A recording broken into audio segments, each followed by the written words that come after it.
Allez. Ah, j'aime bien. Ok.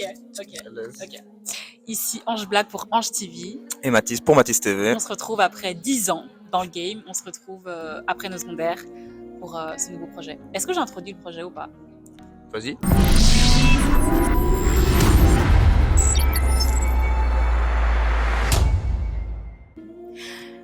Paradise est un film de science-fiction qui a été réalisé par Boris Kunz. Il dure plus ou moins 2 heures. Nous sommes donc dans le futur, là où la technologie a bien évolué. Je pense qu'on peut se le dire, à l'heure actuelle, l'être humain est parfois exposé à ses propres complexes. Complexes de supériorité, complexes d'infériorité, des complexes auxquels j'ai dû moi-même faire face. Mais également la peur, peut-être pour certains, la peur de vieillir, et donc ce film tourne autour de ça. Une technologie a été mise en place de sorte que les riches puissent récupérer des années de vie en les prenant à un autre être humain. Les personnages principaux sont Max et Elena Thomas, 2 jeunes amoureux qui prévoient de finir leur vie ensemble et d'avoir des enfants. Sophie Tissons, le cerveau de cette nouvelle technologie. Et comme dans toute chose, il y a une opposition. Un groupe qui s'appelle Adam, qui est contre le fait que les êtres humains soient considérés comme des produits de consommation. Pour finir l'introduction du film, Max travaille dans l'entreprise de Sophie, donc cette fameuse entreprise qui rajeunit et fait vieillir, et un beau soir, il découvre que son appartement est en feu. Impossible de se faire aider par l'assurance, car leur appartement était en réalité hors de prix, et en fait, Elena, l'épouse de Max, avait loué ou acheté l'appartement en mettant une garantie de 40 années de sa vie.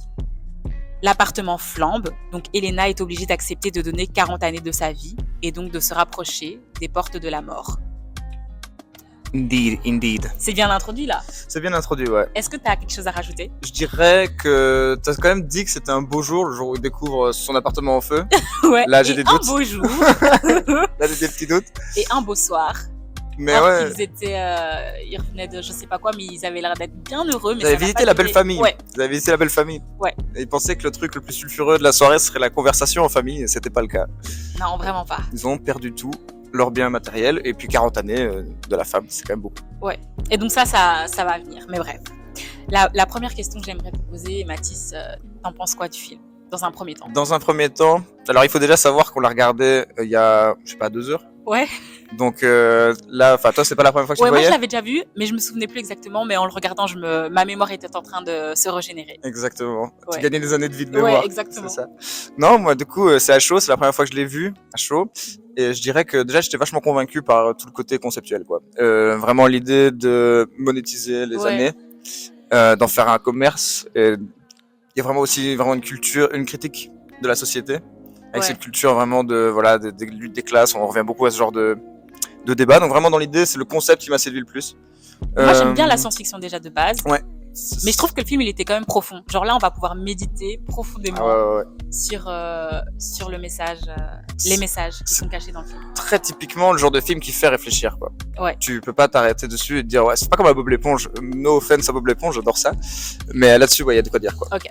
Donc ce que j'aimerais savoir pour toi, Mathis, donc Max et Elena qui sont les 2 personnages principaux du film. Elena qui a perdu 40 années de sa vie, donc qui a peut-être 60-70 ans là à l'heure actuelle. Ce que j'aimerais te demander, Mathis, est-ce que pour toi il y avait de l'amour entre Max et Elena? Ouais, inévitablement. Des 2 côtés? Des 2 côtés. En fait, j'ai bien aimé ta formulation parce qu'il y avait. Donc, au fur et à mesure du film, tu commences à te perdre. Au début, t'es assez certain que c'est un couple qui s'aime de ouf. Ça se voit dès le début, ils s'adorent. Et dès qu'il y a ce drame qui arrive, déjà tous les sacrifices qui sont faits dès le départ par l'homme du couple et la femme du couple, les deux, dans les 2 sens. Pour toi, Elena, elle a fait. D'après toi, selon toi, pourquoi Elena aime ou aimait Max?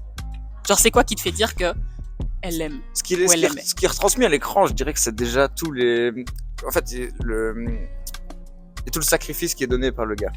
Donc Max, vraiment là, de A à Z, toute sa vie a été faite, on dirait, en tout cas c'est ce qui est présenté, pour choyer sa petite Elena, quoi. Il a tout fait pour essayer de lui donner un projet d'avenir avec fonder famille, enfants, l'appartement, tout ça.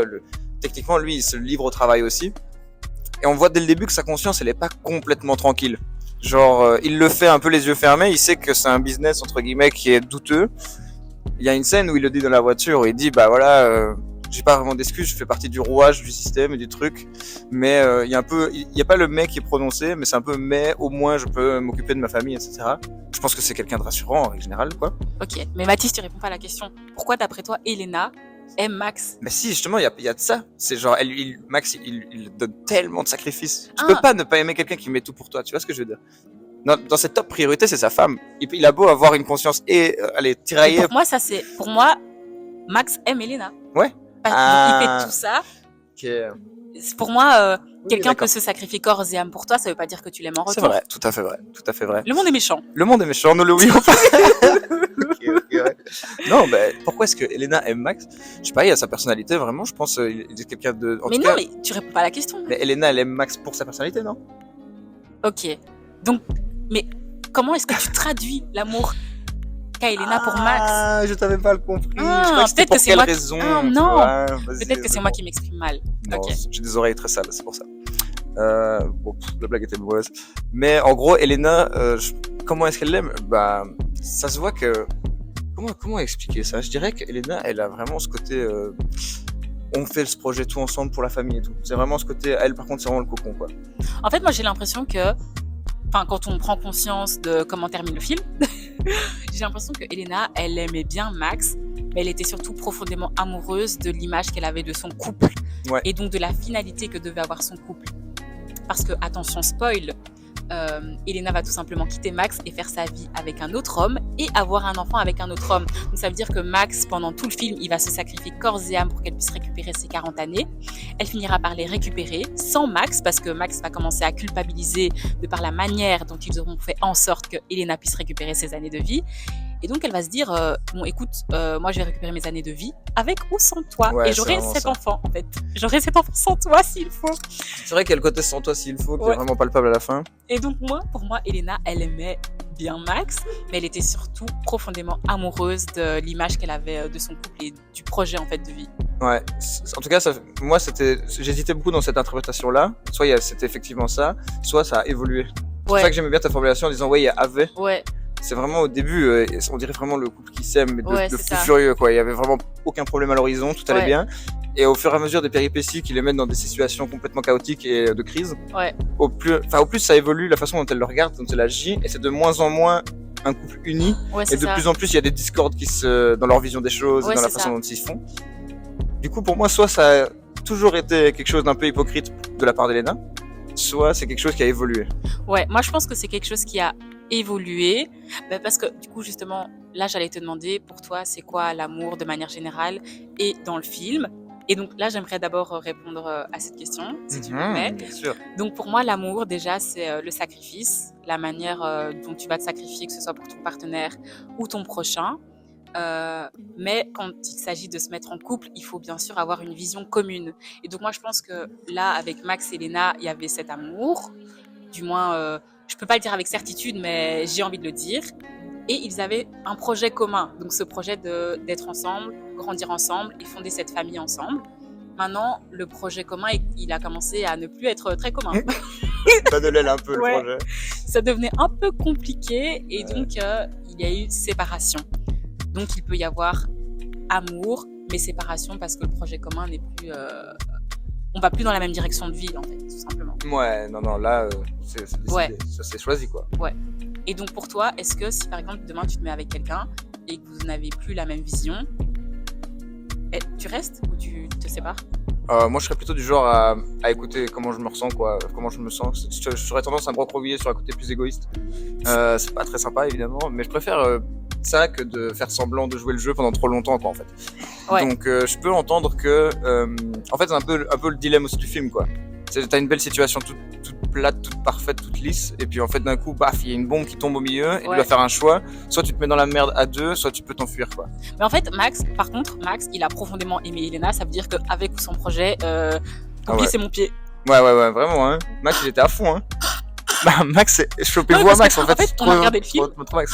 On a regardé le film et j'ai dit, purée, mais il aime de ouf. J'aimerais bien qu'on m'aime comme ça. Normal. Et Mathis, il a dit, ouais, il aime trop. Genre, moi, si ma meuf. si ma copine, elle prend 40 années, je me dis, ah, dommage, elle est vieille. Je vais devoir retrouver une autre. Parce Non, que mais- du coup, Max, il a vraiment pas fait ça. C'était vraiment ton pied, c'est mon pied. S'il faut tuer des gens, on est ensemble jusqu'à la vie, à la mort. Alors que sa copine, c'était bon, écoutez, le projet n'est plus commun, moi je me taille en fait. Ouais, c'est ça qui est fou d'ailleurs, parce que c'est elle qui est en position de bébé. Ouais, j'avoue. Tout va bien?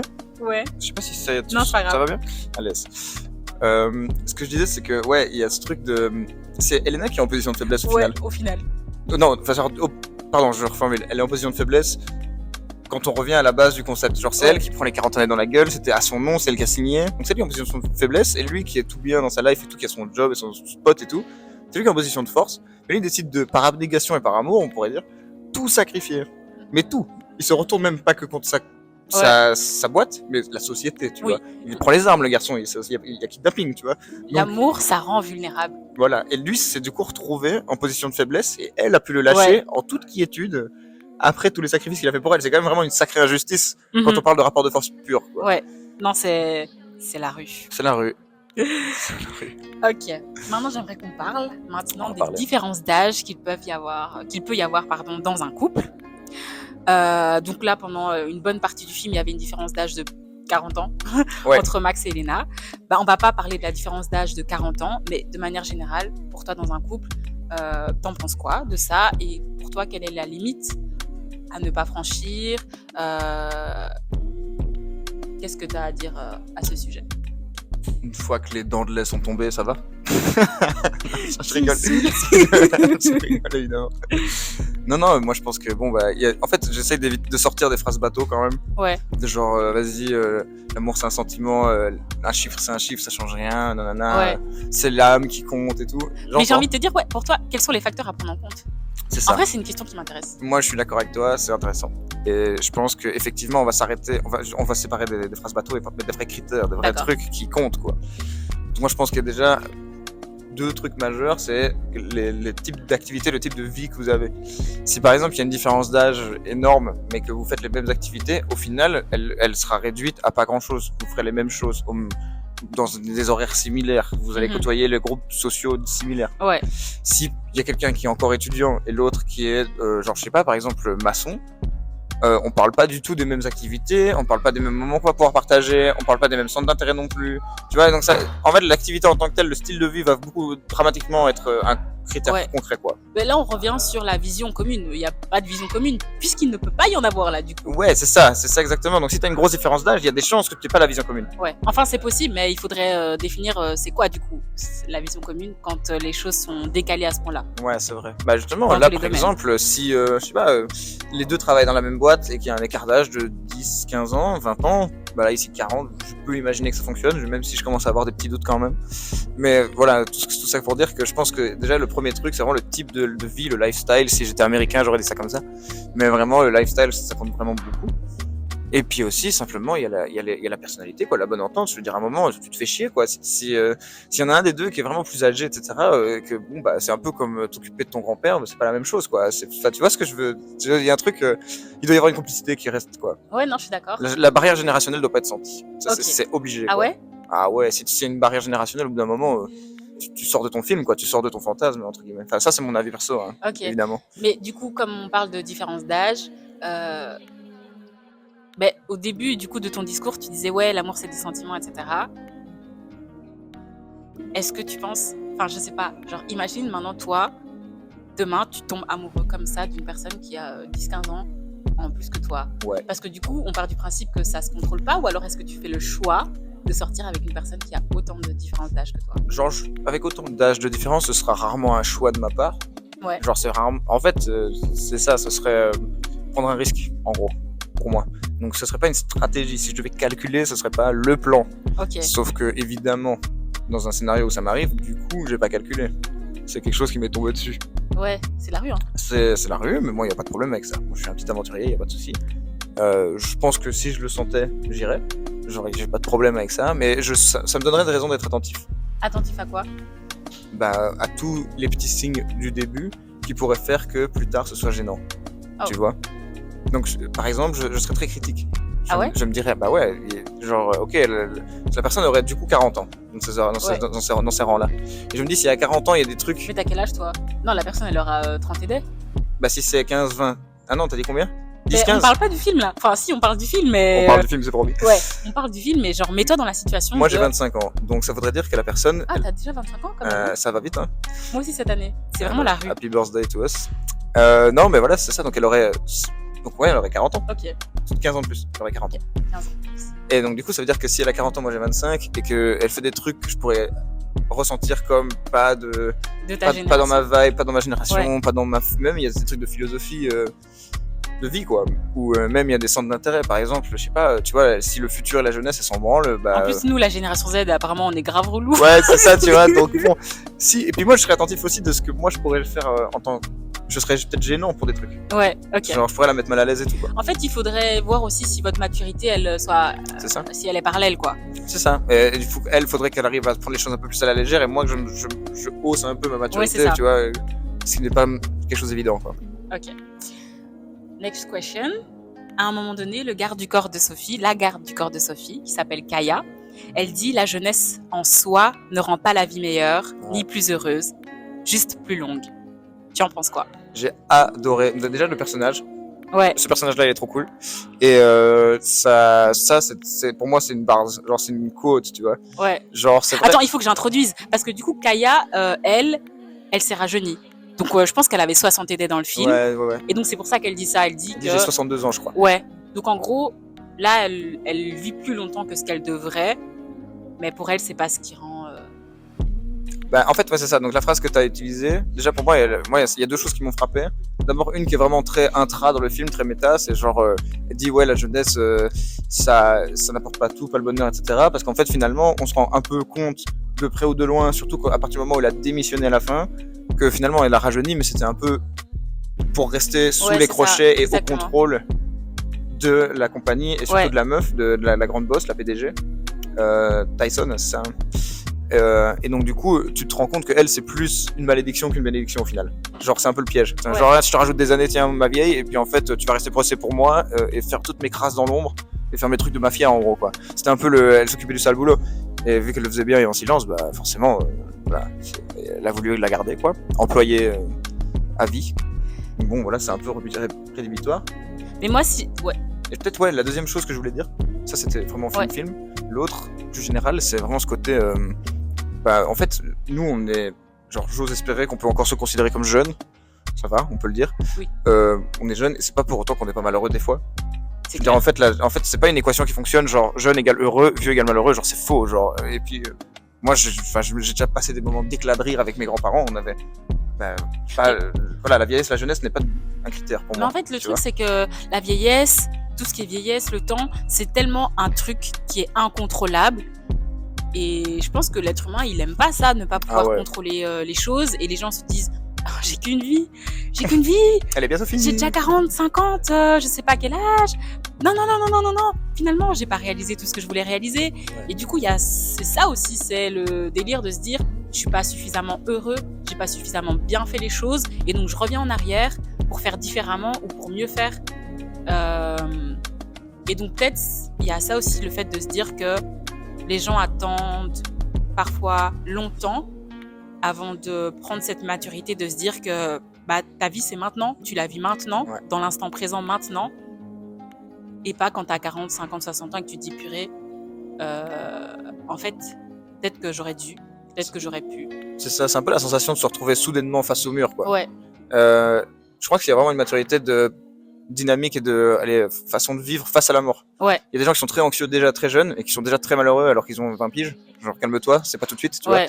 Et il y en a qui sont très heureux jusque très tard. Je pense que c'est vraiment une dynamique en face de la mort. Est-ce que je me stresse? Est-ce que j'ai l'impression d'avoir vraiment vécu tout ce genre de Ouais. choses-là, quoi? Du coup, Je pour pense que la c'est ça qui joue. pour la phrase de Kaya, la jeunesse en soi ne rend pas la vie meilleure ni plus heureuse, juste plus longue. Je pense que, genre, si je devais vraiment méditer sur cette phrase, je dirais qu'il faudrait redéfinir la notion de bonheur Ouais. pour pouvoir mieux placer, déjà mieux traduire cette phrase et puis mieux placer là où on met notre bonheur. Genre, comment est-ce qu'on Mhm. souhaite C'est une question le d'objectif. faire et des vivre dans fois, notre vie, etc. c'est ça. Vraiment. C'est un peu comme le jeu. T'as déjà joué au jeu de choisir un super pouvoir entre celui-là et celui-là. Ouais. Et souvent il y a le fait d'être éternel. d'avoir la jeunesse éternelle. Moi, j'aimerais pas. Moi, si je dois être éternelle, ce sera au paradis. Ben voilà. Genre, C'est exactement ça je que vais je pas disais vivre aussi. Quoi. éternellement sur la terre des hommes. Non, bah c'est la rue, c'est toi qui l'as Oui, dit. c'est la rue. Voilà. Mais c'est ça que je veux dire, quoi. En fait, c'est une fausse bonne idée, quoi, Ouais. d'être éternel. C'est genre, ok, bah, vas-y, temps additionnel, mais Parce ça qu'on change sera rien, jamais quoi. satisfait. L'être humain ne se satisfait jamais au final. Ça fait quelques siècles qu'on essaye, c'est un peu raté pour C'est un l'instant. peu la rue. Ouais. Donc, dans la même conversation, son coéquipier lui dit « C'est maintenant qu'il faut se battre. Si ce n'est pas pour nous, ce sera pour nos enfants. » Et le sujet de la discussion, c'est l'injustice. Tu en penses quoi? Bah voilà, ça fait écho à pas mal de choses.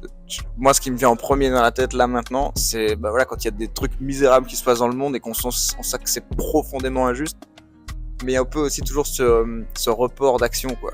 Et bon, bah effectivement, il y a d'autres facteurs. C'est un peu simpliste de dire il y a des injustices, faut agir maintenant et on s'arrête là.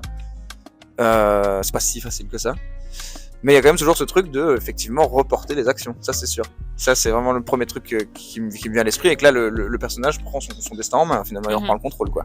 Ça c'est sûr et certain, et c'est d'ailleurs à ce moment-là que il passe du côté de la rébellion, d'accord? Ouais, c'est ça. Genre il met le masque et tout, quoi. Et moi, franchement, en regardant le film se passe dans le futur, mais j'étais quand même contente de savoir que même dans le futur, il y a encore des personnes qui prenaient position pour la justice. Parce qu'au final, si tout le monde se met du côté de Sophie, on va pas s'en sortir. Et donc, je me disais, c'est quand même bien au final que même dans le futur, il y ait tout de même des personnes qui prennent position pour la justice. Parce qu'effectivement, on le fait pour nous, mais pour les générations futures, puisque c'est elles qui devront survivre après sur la Terre des Hommes. Ouais, de fou. Puis même, je pense que, enfin moi en tout cas, je pense qu'on partage ça, cet attrait pour la justice, mais c'est quelque chose qui est hyper sexy comme valeur. Tu vois ce que je veux dire? Genre, ah ouais? Bah, c'est un peu le chemin difficile, mais rewardant, tu vois. Ok. Dans l'idée. Moi, en fait, c'est très dur de regarder une caméra et dire, moi, je suis profondément injuste et je m'en fiche de la justice. Voilà, personne n'a vraiment le courage d'avoir des positions pareilles, quoi. C'est dans les actes en soum-soum, tu vois, que là, c'est beaucoup plus facile d'être injuste et de s'en ficher, de profiter du malheur des autres ou même de situations, voilà. C'est déjà très différent, mais pour moi, en tout cas, la justice, c'est une valeur qui sera constamment recherchée par au moins une partie des gens, quoi. C'est quand même trop beau, la justice. Ouais, mais moi, je pense que le monde est méchant, donc Okay. je pense que les gens s'en foutent parfois un peu trop profondément de ça, mais c'est important. Et c'est important, et du coup, c'était vraiment plaisant de voir que même dans le futur, il y a tout de même des personnes qui se battront pour ça. Il y a quand même ce message d'espoir à la fin. Ouais, exactement. C'est qu'on va dire aux méchants injustes que finalement c'est fini, quoi. Exactement. Il y a un peu de ça quand même. Et du coup, là, on va arriver vers la fin de la vidéo. Je voulais te demander 3 mots pour décrire ce film. Ok. Dilemme. Dilemme, je pense que ça, on peut le dire. Je pense que je peux parler de business sale, j'ai le droit de dire 2 mots. Business sale, ok. Ouais, tu vois, genre... Okay. Juste monnayer, c'est pas suffisant. Regardez le film. Ouais, monnayer, vous allez comprendre. Ok. Bah ouais, voilà, en fait, business sale. Et alors après, je vais dire quand même... tension dans un couple, vie de famille. Enfin, c'est trop beaucoup de mots, ça. Toi, tu veux pas dire un mot, toi? Non, j'aime pas. Ok. Ok. Dilemme, business, famille. Ok. On est bon. Moi, je dirais amour, argent, concession. Et on se retrouve un peu dans les mêmes similaires, non? Concession, dilemme, amour, famille, argent, business. Ouais. Bah voilà, vous avez capté, les grands thèmes, c'est ça. Hein, ok. Et est-ce que tu recommanderais ce film? Ouais, rien qu'en fait, même si par exemple, des fois les acteurs ils sont un peu pas forcément toujours convaincants, ou que la musique, j'aurais pu trouver. Enfin, il y a des films avec des meilleures musiques. En termes de réalisation, on a déjà fait mieux, mais en termes de thème, alors là, il y a de quoi s'amuser. Ouais, et regardez à plusieurs en fait, pour avoir des discussions dessus. Ouais, ok. Parce que tout seul, peut-être qu'après c'est que dans la tête, et après, tu vois. À mon avis, c'est le film à regarder avec des amis. Ouais, mais moi je donne 8 sur 10 à ce film. Et donc, regardez-le et dites-tout en commentaire ce que vous en pensez. Excellent. Bah, je crois que je te rejoins sur l'analyse. Un bon petit 8, c'est pas volé. Voilà. 8 ok, bah, on est d'accord. Parfait. C'était Ange Black pour Ange TV. Et Mathis pour Mathis TV. Bisous. Bisous.